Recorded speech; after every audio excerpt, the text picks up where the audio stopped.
much for joining us today.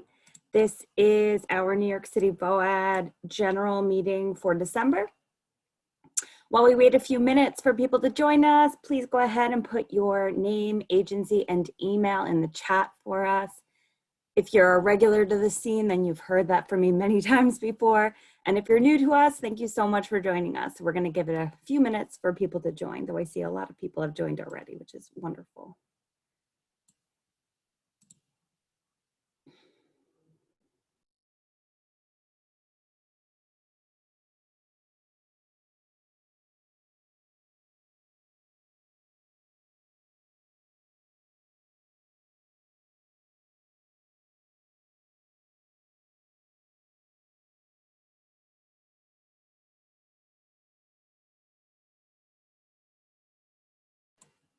See, a few more folks have joined us, so we're just giving it a moment for people to join. And welcome to the New York City BOAD general meeting for December. And go ahead and put your name and agency and email in the chat.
Also, I'm trying to scan the room, but if our speakers, Chauncia or Lisa, are on the line, let me know so that I can find you. Great, thanks.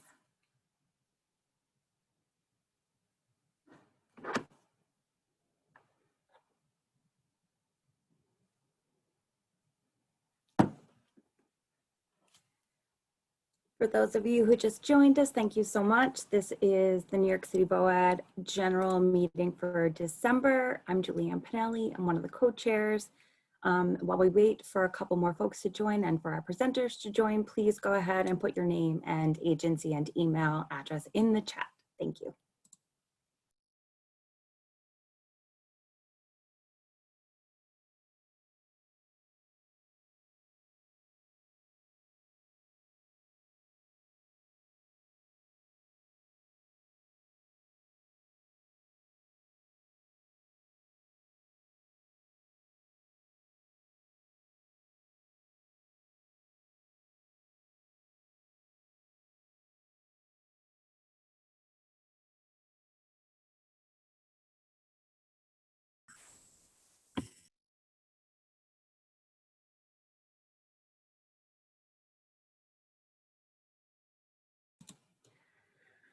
All right, we're gonna get started. So for my final time, I will say welcome to the New York City BOAD general meeting for December. And I'm gonna turn it over to Helena Duran, who is our co-chair of the Racial Justice and Equity Committee, which is hosting our presentation today.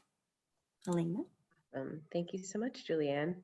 Good morning. So today we have a special presentation organized by the Racial Justice and Equity Committee about increasing equity in both volunteer management and emergency management and how that contributes to resiliency.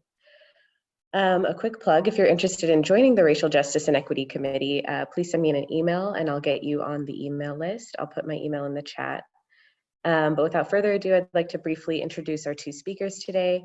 Both of them will make presentations and there will be a time after each presentation to have some Q&A and Q&A at the end. If you do have questions for the speakers as they present, please feel free to put them in the chat. So first, Chauncia Willis is the co-founder and CEO of the Institute for Diversity and Inclusion in Emergency Management. Ms. Willis is certified as an emergency manager, professional coach, and cultural diversity professional with over 20 years of experience. Prior to co-founding I-DIEM, Ms. Willis served as the emergency manager in Tampa, Florida for over 14 years, where she developed successful programs benefiting marginalized populations. She has led national emergency planning efforts for political conventions, National Football League games, and international award shows. In her role as CEO for I-DIEM, she leads the effort to integrate equity into all facets of disaster policy, programs, and practice with the goal of increasing cultural competence and mitigating the harmful impacts of bias in underserved groups. Regarded as a national expert, Ms. Willis has provided witness testimony to the U.S. House of Representatives on multiple occasions on matters of diversity, equity, and inclusion, as well as policy implementation. She's the author of Stretching, the Race Towards Diversity, Equity, and Inclusion in America. We're lucky to have her here and joining us today and look forward to her presentation. Also joining us from the Minnesota Association for Volunteer Administration is Lisa Joyslin. Lisa is the Equity and Inclusion Manager at MAVA and has requested to do her own introduction, so I'll pass the mic off to introduce herself and start her presentation. Thank you so much. Hello, everyone. My name is Lisa Joyslin, and I am the, well, first of all, thanks for having me here today. Sorry, I'm a little frazzled. I had the wrong link, so I am a little bit late here, but I'm here and ready to go. So I am with the Minnesota Association for Volunteer Administration, which is better known as MAVA. It's a bit of a mouthful to say the whole name. And I'm the Inclusion and Equity Manager there. I've been working with MAVA for about 4 years. And our work has really been centered around really advocating for inclusion and racial equity in volunteer engagement, recognizing that there's a big gap and there's a lot of problematic areas in volunteer engagement that need to be addressed and barriers that need to be worked on. So today I'm just going to be sharing with you a little bit about MAVA's work. I don't have a slideshow or anything. I hope that's okay. Want to tell you a little bit about the work that we're doing and the resources that we have available.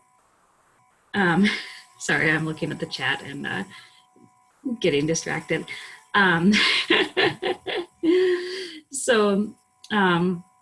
Just to give you a little bit of background on me, I actually previously worked at the Red Cross. So I'm familiar with VOADS. I was the volunteer services officer for the Minnesota region for about 4 years there. So I'm very familiar with some of the work that you all do. And I've been with MAVA for about 4 years now. And MAVA is the membership organization in Minnesota for volunteer engagement leaders. So our mission is to connect, educate, strengthen, advocate for volunteer engagement leaders and their organizations to positively impact communities. So we do a lot of work around networking, training, and also research in the field. And our research in the field comes very often from our members. And so we had a lot of members coming to us and saying, you know, our volunteers do not reflect the diversity of the communities that we're serving. And we know that that's a problem, but we're not sure what to do about it. And we didn't have a good answer. So we dove into research around that and formed a task force that's made up of community leaders and leaders from culturally led organizations, along with BIPOC volunteer engagement leaders in Minnesota, to really talk about, you know, what does volunteerism look like for you? What are the barriers? How can we work on overcoming those barriers? And so our first year of work really was focused on inclusion, which is taking the system that already exists and making some changes to make it a little bit better, to make it more inclusive. And from that, we created 8 strategies for creating a more inclusive volunteer program. And that's a report and research that we have available. If anyone's interested, I'm happy to send that to you. These are really introductory steps into making some changes in your volunteer program around inclusivity. And in all honesty, I kind of aimed it at my former self, being at the Red Cross, where I was wearing many, many hats, was very busy, knew that we had a problem in terms of the fact that most of our volunteers were white people and wanted to change it, but I had no idea where to start. And so these are really starting points, things that you can do almost immediately. And I won't go into all of them today, but I want to give you kind of an idea of some of the things that we're talking about here. So one of the biggest things is shifting your language. One of the things we recognized really early on is that the word volunteer isn't universally understood. The idea of helping others is, don't get me wrong, the idea of supporting and helping others is absolutely universally understood, but volunteer in and of itself has many different connotations. And when I talk to volunteer managers, a lot of times that surprises people, because when you get into volunteer management, you think of volunteerism as rainbows and butterflies and wonderful things that, win-win for everyone. It's so amazing. And don't realize that for a lot of folks, volunteerism isn't necessarily a good thing. It might be associated with a white savior complex, with a bad experience that they had in school or receiving services. For some folks, it's associated with court-ordered community service. And so when you are out in the community saying, hey, can you volunteer? There are some people who are going to say, yeah, absolutely. And others who are going to say, that's not for me. And so recognizing just that word in and of itself is a barrier, not that we need to change the word, but that it's a barrier, and it is something that, isn't universally understood, is a good first step. And one of the things that we really advocate for in terms of removing that barrier is building relationships. So a lot of times in volunteer engagement, we really look at, posting volunteer site or volunteer opportunities on our website, on other websites. A lot of our recruitment really requires someone to identify themselves as a volunteer and then find the opportunity. And that's fine for people who think, yep, I'm a volunteer. I can work without being paid. I'm the person they want. But if you don't identify yourself as a volunteer, you're not going to seek out those opportunities. And so a big part of bridging that gap is building relationships, which is not something that I don't think we've built this into volunteer engagement enough. And there's many reasons for that, but really working on just connecting with the communities that you're serving, with the communities that you're hoping to engage as volunteers, meeting leaders in those communities, and not only just going in with an ask of, hey, can you volunteer for us, but learning about, how do you interact with our organization? What are your needs? Are we meeting your needs? What can we do better? And really engaging them within the mission to be authentic and build an authentic relationship. And one of the issues with this is that it takes time. And a lot of times as volunteer engagement leaders, we have goals. Our goals very often aren't to start building a relationship with someone. The goal is usually, increase diversity of volunteers by 10% in 1 year, which really isn't realistic. We need to adjust the way we think about our goals. And that's not just on volunteer engagement leaders, that's on leadership as well. To think about goals in terms of long-term, because building relationships is not something that happens within a year. And we need to start thinking longer term about that, and about, sometimes you work on building relationships and it takes 5 years before you see any, metrics that would demonstrate that that's been happening.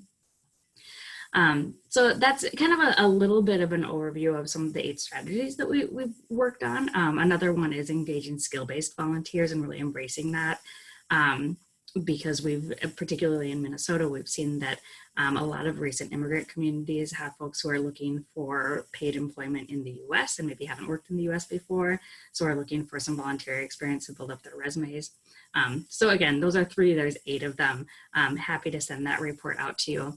But I do want to chat a little bit about the work that MAVA has been doing in the past 2 years, which has really shifted from inclusion to racial equity. So the difference there being that when we're looking at inclusion, it's okay, we've got this system. How can we make some tweaks and changes to make it more welcoming and better for everyone?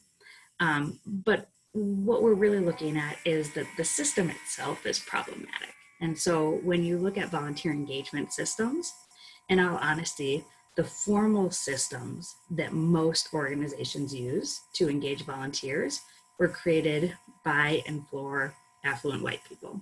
And so that's the population that they work really well for. And a lot of organizations say, why are all my volunteers white early retirees? And it's like, well, those are the people who have the luxury of putting their volunteer opportunity as the first thing on their priority list.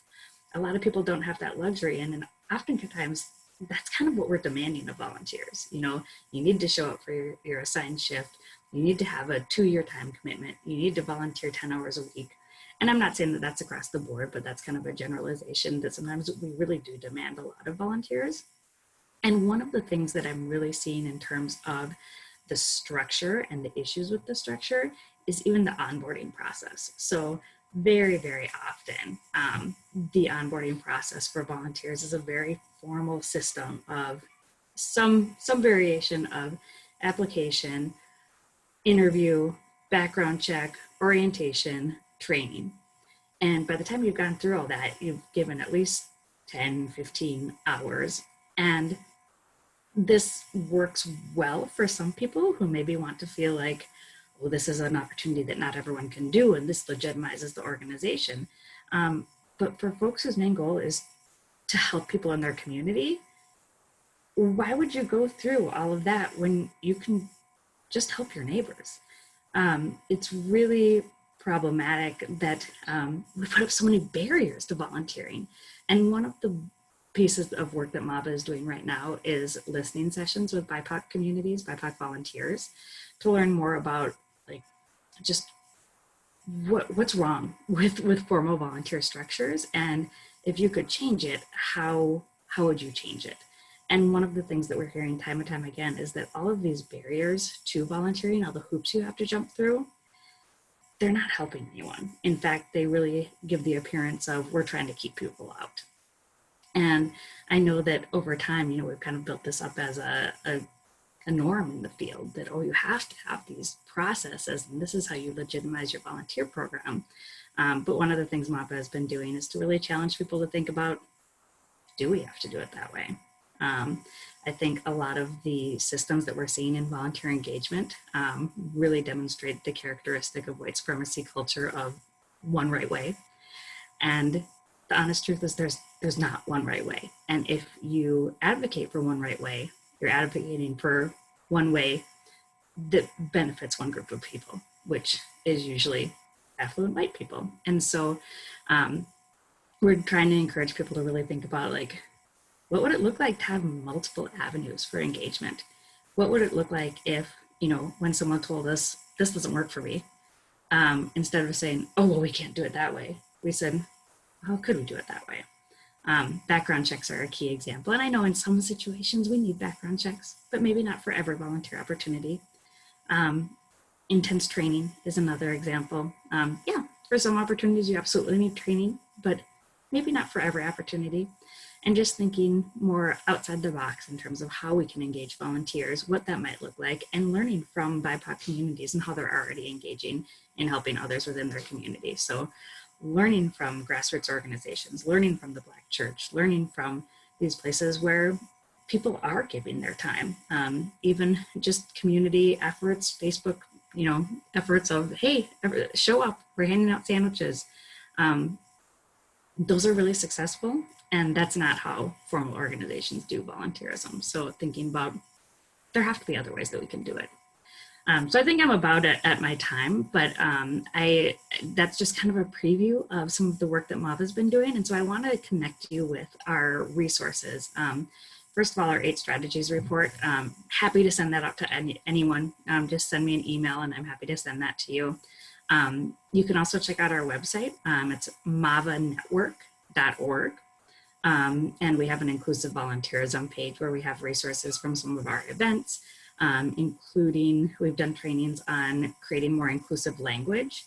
And so we have like before and after volunteer recruitment statements that you can look at in terms of, you know, they've been changed to include more inclusive language.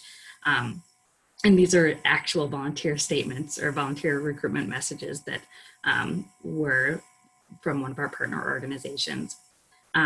We have articles that we've written about white supremacy culture and volunteer engagement, along with the danger of best practices and advocating for one right way. So again, like all of these things I could talk to you about for like 5 hours. So obviously I'm not going to do that today, but I wanted to give you a little preview of the work that we're doing.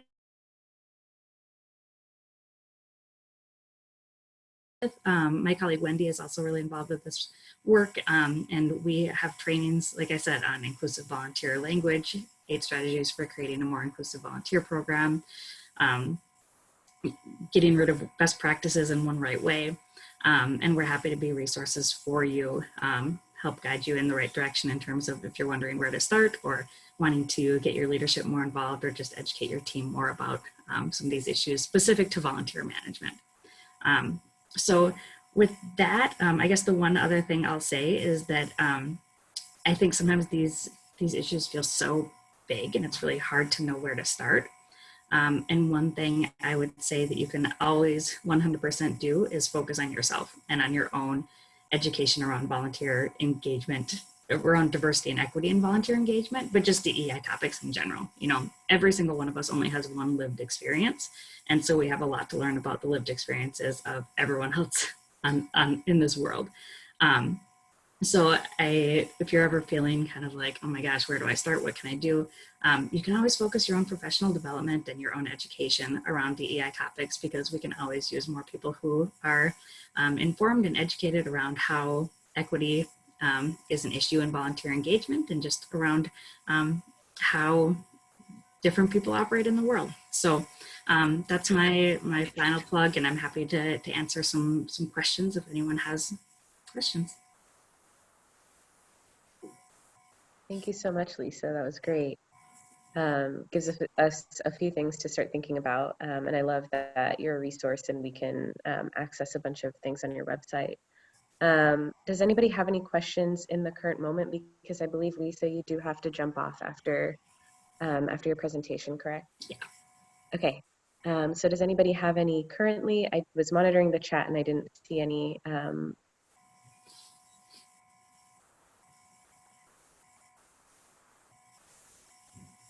All right. So Lisa has given us her email, which I can send out to you all in case you have questions that come up as you begin to engage in this work and as you explore MAVA's website and how some of those resources will apply to the work that you're doing. So thank you so much, Lisa, for joining us. We really appreciate having you here. Please feel free to reach out to me via email if you have specific questions or resources you're looking for. I'm really happy to engage in conversation and just support you however I can. Awesome. Thank you so much. All right. I see some claps and thumbs up. Excellent. All right, so we'll jump over and have Ms. Chauncia Willis is here joining us today for her presentation on increasing equity in emergency management. Hi, everybody. Can you hear me okay? Yes, we can hear you great. Outstanding. I prepared a presentation, and thank you, Lisa. I actually enjoyed your comments very much, so I know I'll be reaching out because we do work with organizations who are volunteer-based and who are wanting more training in diversity, equity, and inclusion in disasters. So I would love to speak with you more about that. So that was an excellent presentation. So my name is Chauncia Willis. I'm the co-founder and CEO of the Institute for Diversity and Inclusion in Emergency Management, I-DIEM. And our wonderful advisory board member, Henry Comas, actually connected us with this great organization. So I'm here with you today to discuss disaster equity and the benefits of diversifying the emergency management workforce, but also investing in equity as a practice. I don't know if you had opportunity to read a little bit about our organization, but for myself, I'm an emergency manager of 21 years. And recently, I'd say about 2 years ago, we, bye-bye, Lisa. About 2 years ago, we formally created the Institute. And our main goal is really to increase representation within the field of emergency management, but also with increasing representation from people that represent different elements of diversity. We are also hoping to positively impact the outcome for our most vulnerable groups in times of disaster. And I don't know, Helena, did you want me to do a presentation or just speak? Because I have a presentation prepared always. Sure, Keep yeah, me that would on be track great. if I'm not, So I'm not speaking too much. Yeah, I believe, are Is you that able to okay? share your screen? Okay, let me go ahead and prepare to share my screen with everyone.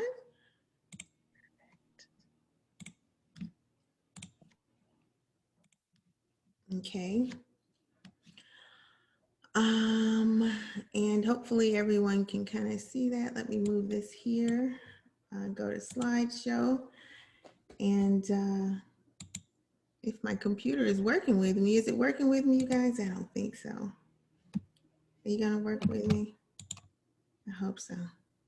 Okay. We see it. You see it? Okay. It's moving so slow. Okay, here we go. All right. So as I said, the return on investments in equity. And as I go through this, if you have any questions, if you have any thing that you want more information on, just feel free to let me know. As I said before, we have major goals that we'd like to accomplish. And one of our goals that I'd like to highlight now is to promote research regarding diversity and inclusion, because we need more information. Unfortunately, this is not an area that has been studied a lot, and so we don't have data. And as you know, the data is what really informs policy, but also it informs decision makers so that they can be better positioned to change policies, especially those policies that are found to be harmful to marginalized groups. The history, what I'd like to talk to you about today is really the history of emergency management as it relates to disaster bias. Also understand why diverse representation matters, operationalizing equity, and what inclusive emergency management actually looks like. Most emergency managers like myself who've worked in different cities and counties and states around the country, we've been deployed like many of you, and we have seen the inequities and the impact of existing inequities, chronic inequities, and how that impacts a community's and a family's ability to really respond in a way that will allow them to recover in a shorter time frame, but also allow the community to become more resilient. And when those existing inequities are not addressed, the outcome is a longer time frame for recovery, but also it can have negative generational impacts. So those are some things that we'd like to address. When we're talking about diversity, we're really talking about the wide range of human differences. And there are really 8 elements of diversity that have been recognized. Gender, race, ethnicity, sexual orientation, religion, country of origin, and I believe I said LGBTQ status as well. Equity is the fair, just, and equitable management of all institutions. It's the fair and equitable distribution of public services. So when we talk about underserved communities, those are communities that are underserved by the government, by the community, and other organizations. And we talk about inclusion, and that's about empowerment and about ensuring that we offer a platform that promotes belonging. And so when we're speaking specifically about inclusive emergency management, which we'll cover a little bit later, we want to focus in on the need to ensure that everyone is participating in their own resilience posture. So we'll talk about that a little bit more later, but as it relates to disasters, diversity refers to recognizing, respecting, and valuing the differences of people. And what that will look like is a program that recognizes, values, and respects differences. And as we just heard with Lisa, one of the challenges with volunteer organizations has been that people who have the ability to advocate for themselves and others will volunteer. And as we know, advocacy is a privilege.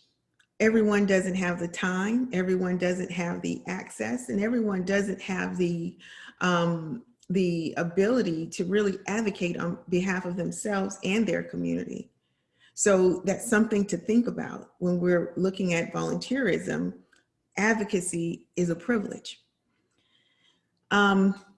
So I'm going to move through these pretty quickly because I know we're short on time, but inclusion, it looks like giving individuals and communities the value and the feeling of inclusion. It facilitates participation with diverse groups. It's being intentional in including diverse groups. And of course, equity is where all people have access to the resources and funding for their communities. Now, when we're talking about the history of bias and racism, our country, unfortunately, as many other countries in the world, I'm sure, our country specifically, though, has a long history of bias in disasters. And we've seen with different disasters where people of color, women, children, anyone who is not a part of the dominant group, which is primarily Anglo-Saxon Christian males. And of course, the connection there is also females, white women, of course, who receive the protection of the patriarchal group.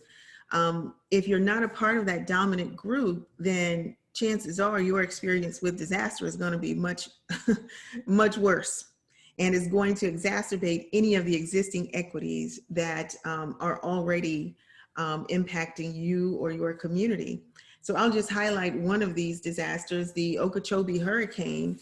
And with that disaster, unfortunately, we saw where Black farmers were not even told of the impending disaster. White farmers were given warning, and they were also provided with a means to evacuate and escape and shelters, safe shelters. Black farmers were not provided with the alert warning from the community. In addition, they were not provided with a means to evacuate or safe shelter.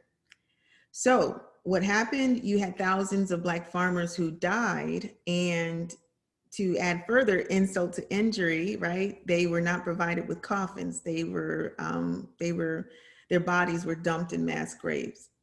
So this is kind of indicative for me of the treatment that our groups in America, like I said, who are not a part of the dominant grouping and who do not enjoy the privilege of that protection of the dominant group, this is indicative of the treatment. And I literally could have started in the 1800s with the yellow fever, with influenza, and I could go down the line and tell you how immigrants and slaves and all these other groups were sacrificed to benefit capitalism. And of course, we see that now today with COVID-19 and our so-called essential workers and those who had to return to dangerous meat packing plants to benefit the economy. Our Latinx community who was forced to return to work in a dangerous environment so that people could have meat. So when you think about our society and how we look at disasters, it's got a terrible history, and it needs to be improved. Diversity matters, representation matters. We know corporations, they do better when they have more diversity. And it's just a fact. You have different life experiences, different perspectives to bring to the table. So any policies, plans, or any programs that are developed, when they're developed with very different perspectives, you produce better outcomes. Well, it's the same in disaster management. When your team is diverse, when your organization recognizes and appreciates and prioritizes diversity, you get better results for the communities, because of course the communities are very diverse. And unfortunately, within the field of emergency management, our field is over 82%, is made up of over 82% white males in positions of leadership. So these are the people that are making decisions for all of these diverse communities and deciding who gets funding and who actually gets priority attention. That's something to think about.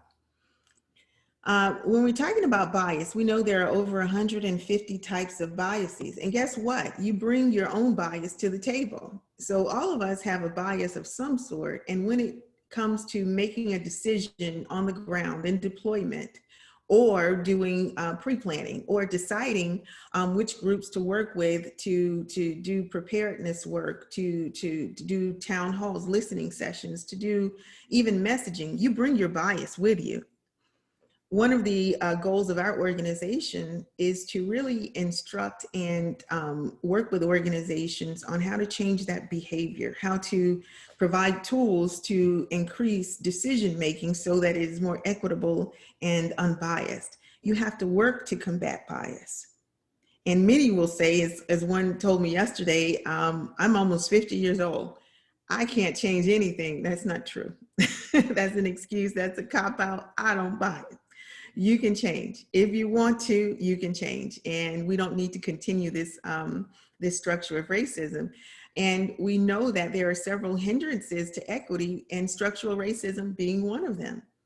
So homogeneous groups, which are similar groups, which are groups that are all the same, they cannot produce equitable solutions. So my challenge is to look around your organization and figure out, have we given everyone that is diverse, have we given a platform to speak? I know that for many years, 14 years, as a matter of fact, I worked in a fire department for a city as the emergency manager, Tampa, surrounded by white males predominantly. The women were treated, I mean, the saying was, if you weren't sworn, then you weren't born. So that gives you a perspective that if you aren't a sworn firefighter and you're coming from a different field to work with us, then we don't consider you. And even worse, if you're a woman or a Black female, you're going to get, you're going to get the business. We don't have anything to really take from you. And that mindset is what has led to the perpetuation of inequitable practices, harmful practices, and disaster inequity. So we know that within our field, 82% of the leaders are white. We know that 71% of the directors are male, predominantly over the age of 45. And as we look at the structural racism that exists in other areas of our country, it kind of falls in line with that. The people who are making the policies within the country, who are deciding on huge policy issues, funding, they're all white. Our country is not all white. It wasn't even built to be a country that is all white. It was created, really the way that we're looking at the United States now, it was created to continue the diversity that it was established, that existed before these so-called explorers came and really colonized the country. America was built on the backs of indigenous groups, on the backs of slaves, on the backs of immigrants. So to have this sort of representation is, to me, it's an indictment against the country. We need to do better. When we talk about the impacts of bias in emergency management, they are broad. People who are talented are not hired. Volunteers are not recruited in diverse communities.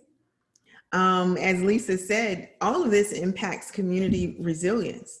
This lack of diversity, lack of inclusion, the impact is that there's a lack of equity. So what is equity? Well, equality is about giving everyone a shoe, and equity is giving everyone a shoe that fits. And I love this quote because it makes it so simple to kind of get the gist of equity. It's about understanding the needs of the person, of the community. And it's not about doing the most for the most. As emergency managers, we are taught to move commodities, to do the pre-staging, to consider movement of people and resources, and to do the most for the most. Well, the most is usually the mainstream communities, those that speak the language, those that are from the United States, those that have access to resources, and those that have access to financial wherewithal. And unfortunately, that concept is creating so much equity that we are seeing people die because of it. It's creating inequity. We're seeing people die because of it. We are creating policies that are absolutely focused on the mainstream dominant groups and to the detriment of everyone else. And this has to be addressed. And that's why we created our organization. Operationalizing equity. This is where we are encouraging organizations to really receive the training to make the commitment to equity and create policies, review the current policies, look for inequitable outcomes, practices that must be addressed, and make the commitment as an organization to focus on prioritizing equity. And once that commitment is made, you're going through your policies, you're going through your plans, and you're looking at the way that you perform to see and judge and assess whether or not it's actually equitable. And we also provide that assessment for organizations, but it's so much better when that organization participates in that assessment. So for the coronavirus pandemic, this is one of the infographics that we created, but it was created for governments to ensure that they are looking at operationalizing equity. And something as simple as guaranteeing equity in public messaging. Has your community created a language map? Does your community have community ambassadors represented in the operation of the Emergency Operations Center? Do you have representation for all of these communities? I was just talking to one of our partners, the Alaska Institute for Justice, and they were saying that many of the emergency messages that go out, the indigenous groups do not receive them. So now you've excluded indigenous groups from receiving emergency messages. Rural communities who lack access to broadband. So I could go down, and just cover a lot of the different ways that the way we approach emergency management is inequitable. But I would prefer to look for opportunities to provide solutions to really operationalize equity. And that's something that all of us need to do. How could we really operationalize equity and make it into an action-oriented focus? I believe the enemy of equity is the failure to acknowledge existing inequities. Don't create policies and do an overlay and think that that overlay is going to be effective. And you can pat yourself on the back and say, you know what, we stopped doing this little thing right here, and guess what, we expect to see broad change. That's not going to happen. You must address and acknowledge the existing inequities. And that includes social vulnerability assessments. That includes using the social determinants of health. Does your community have a transportation challenge? Does your community you need to know your community. That's really the gist, I guess, is to really understand the community and understand what is happening in the community, who's in the community, and how to really approach the inclusive planning for your community.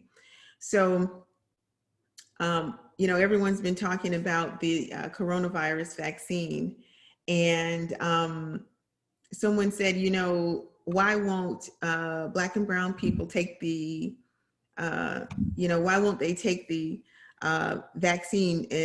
And I thought to myself, this is an excellent example of not addressing existing inequities, not addressing the problem. There's a reason that Black and brown communities are distrustful of the government. There are many reasons, but you can point to specific studies and data that demonstrate where the government, when it comes to medical trials, has mistreated Black and brown communities.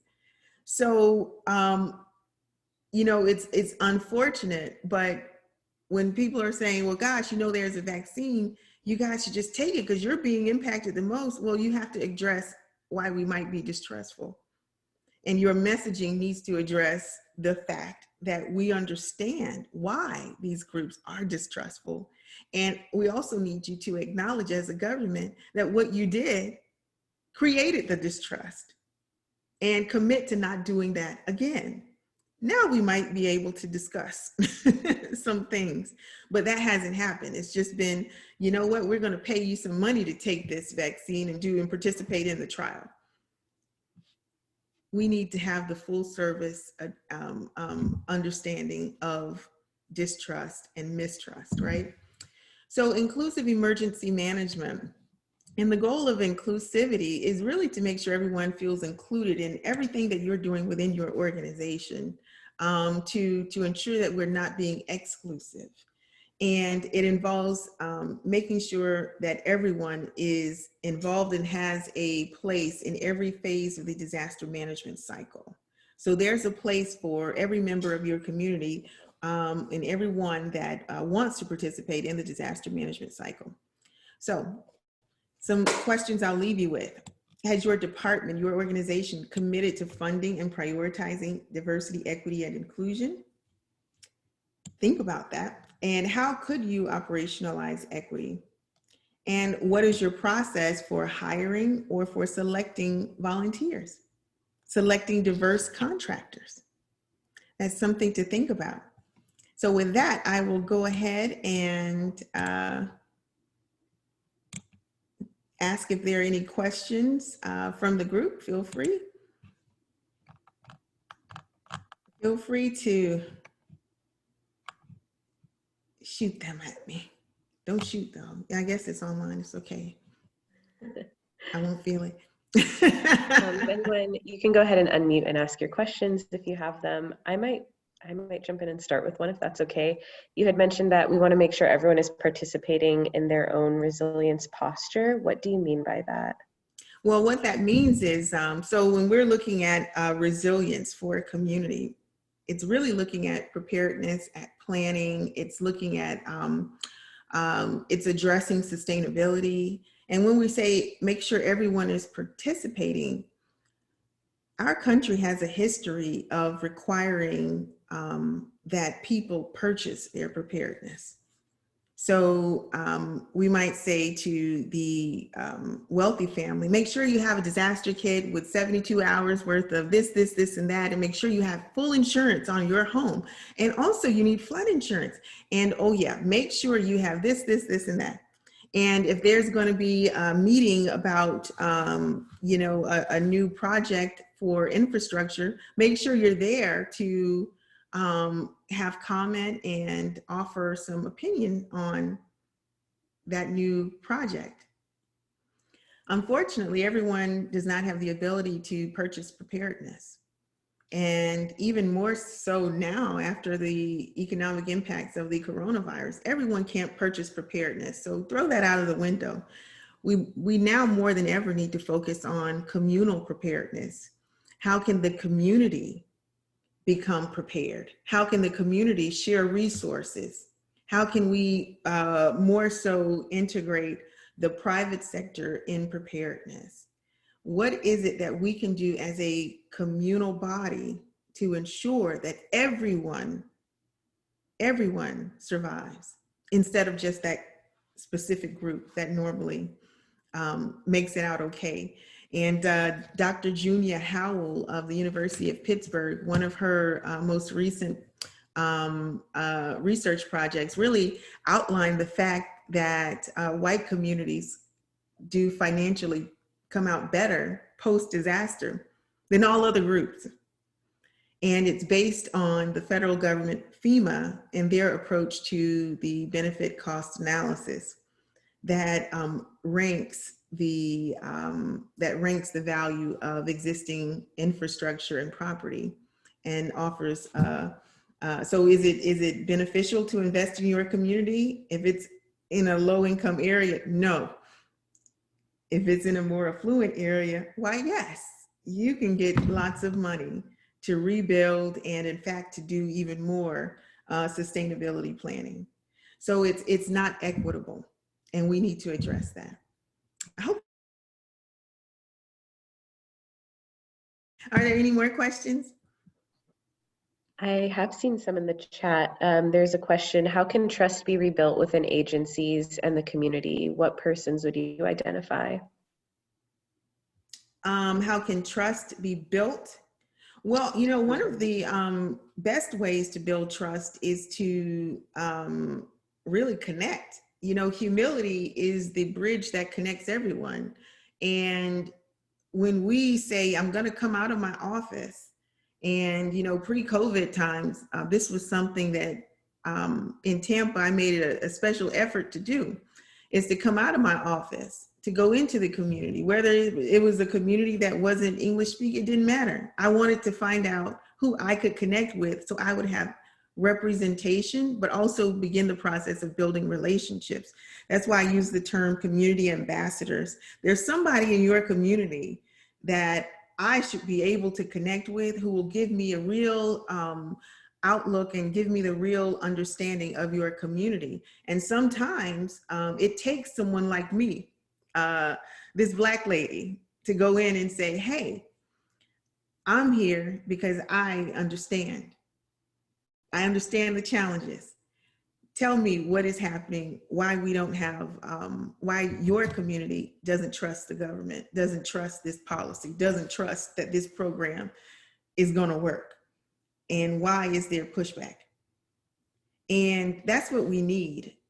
Don't sit in the ivory tower and think that there's going to be a way to make a change. That's not going to happen. You have to connect with people and build relationships and open yourself up and be vulnerable. I can't tell you the many times that I've had to explain to people, you know, I know what it's like to be hungry. I was raised by a single mom, and, you know, which is, you know, no diminishment to her, but having 3 kids and working 3 jobs is tough. And understanding what it's like for, you know, from my perspective, to not have the proper clothing, to not have the proper school supplies, to get picked on for not having what everyone else has. I know what that's like. So you have to be vulnerable. You got to be open. You got to have a desire to address the issue. So when we are creating new policies and new programs, and we're going to come up with this new plan and we want to do this thing, address the existing inequity. And there are going to be multiple. Don't think you're just going to come up with a new approach and think it's going to have the greatest impact of it. No, you got to build those relationships. And in fact, that new approach has to have input from the community that you're impacting, right? They need to be at the table, having absolute platform to offer opinions. So that's why I say it takes some humility. Are there any other questions? I don't have a question, but I have some comments. And I appreciate you, Chauncia, and your presentation. This is very well done. And Thank you. this group here, I'm looking at 73 participants. I don't know who all are on this meeting, but the content that you presented is precisely what needs to be presented to those that are in the ivory tower, those that are the policy makers, those that are the ones that say, oh, this is our plan. We came up with this great plan.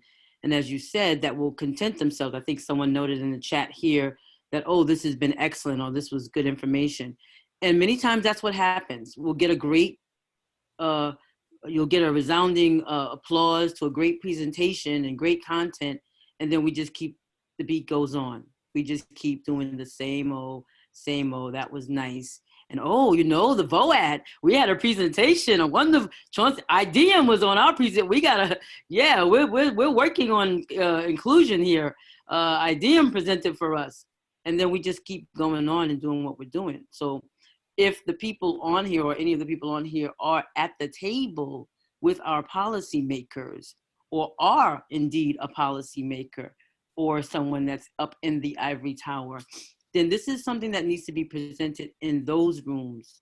Additionally, from just us here that may be lay people, or just a step above lay people in terms of our power, ability to exercise power. But I'm sorry. Yeah. So that's a comment that I wanted to make. I think last week I was on. They had me on the Brian Lair show, and in my answering his interview questions, I said that we need to go beyond saying this is nice or just a conversation about the wanting to make a difference and trying to make a difference, but actualizing that. And we need people like I-DIEM and others in the local communities to be able to guide that action.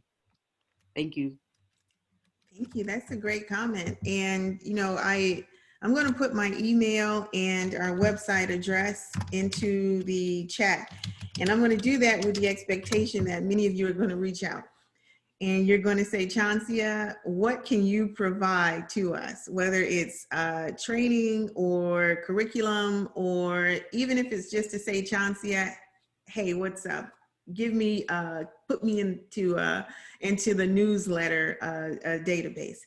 I want you to reach out and to connect with our organization and with me specifically. And I like what you said, Ms. Ferguson, because that's very true. Many organizations will have us, and I mean organizations from FEMA to the local Red Cross to, you know, the group down the street that's managing a specific community issue. And we'll come back, you know, a few months later and nothing has changed. So there are ways to change. There are ways to do better. There are ways to really make a difference. And what we're talking about here today is really about survival. Everyone deserves the opportunity to survive. When we lack diverse representation, you're pretty much cutting people's opportunity for survival. You're cutting them out. When we fail to address the existing inequities and we push inequitable policy, you're harming people, real people. And when we don't value inclusion, and when we don't offer a platform for the expression of different perspectives, we are absolutely minimizing and diminishing people's ability to survive and recover in a very short time frame post-disaster. And as many of you know, climate change is real, and this pandemic is the first of many. The projection is for things to get much, much worse. And unfortunately, our most vulnerable groups are the groups that will be most impacted. But we all have an opportunity to reorganize now. You're always giving a warning right before disaster. You're given a warning. So for me, this whole year has been about reorganizing, restructuring, and reframing the mindsets that we have for how we deal with disaster. The current system does not work. Your volunteers and volunteer groups are going to become more critical than ever to the survival of the nation. People don't understand that because it has to be a volunteer communal mindset. It's not going to be the guy who's making policy in DC. They frankly have demonstrated they don't care. They don't care. So you gotta, you know, you just got to be real about it. Things are going to get much worse. Plan for it. So if there's anything else, let me know. But if not, I'll say thank you so much for your time, and Merry Christmas and all the other holiday wishes to you all. Okay. Thank you so much, Chauncia. We have been asked if your presentation will be made available. Are we able to send that out in any form? Absolutely not. It's mine. No, I'm just kidding. You know, I'll give it to you. I'll send it to you. Great, thank you. Okay. All right, and I'll pass it to Zach to do a quick closeout. Sure. I sort of hate that the white guy might have the last word this morning, but here I am. So I just want to say a thank you to the Racial Justice and Equity Committee members for putting this together, and particularly to the co-leads, Reverend Terry from Trust Ministries, and to Helena from Nidus, who hosted us this morning. She'll be embarrassed by this, I'm sure, but this morning is Helena's last general meeting with us. She's actually on the screen from Houston. She's there to spend some time with family. But as I said to the board the other day, in a relatively short time, Helena joined the board, took leadership of the Emotional and Spiritual Care Committee that's provided a lot of good resources and presentation to the network. And she's taken lead of the Racial Justice and Equity Committee that's pulled together a lot of good resources, that's provided multiple presentations in general meetings, that developed an anti-discrimination pledge that is now required for all member organizations of New York City VOAD. So the efficiency of your contribution has been impressive, but it's always through sort of a kind hand, I'll put it that way. So thanks so much for Helena for all you've done for the network and for the organizations in it. I'll also just say, because I feel I have to, please look for announcement of our next general meeting. They're always the second Wednesday of the month, 10 a.m. So that's January 13th. And we'll send out those announcements with information about what that programming might be. We also have a long list of COVID-19 working groups in different function areas. All of this is on our website, nycvoad.org. Please find a way to engage. This network is only as useful as you engage with it. And then I'll repeat this morning Helena's invitation to join the work of the Racial Justice and Equity Committee. It's a very important conversation, as evidenced by, I won't embarrass them, but I did note this morning that there are at least 3 state VOAD chairs on this meeting. This conversation is pushing past our little city. Yeah, if you can engage with that conversation, it's an important one. All right, folks, thanks so much. We'll see you on the next screen.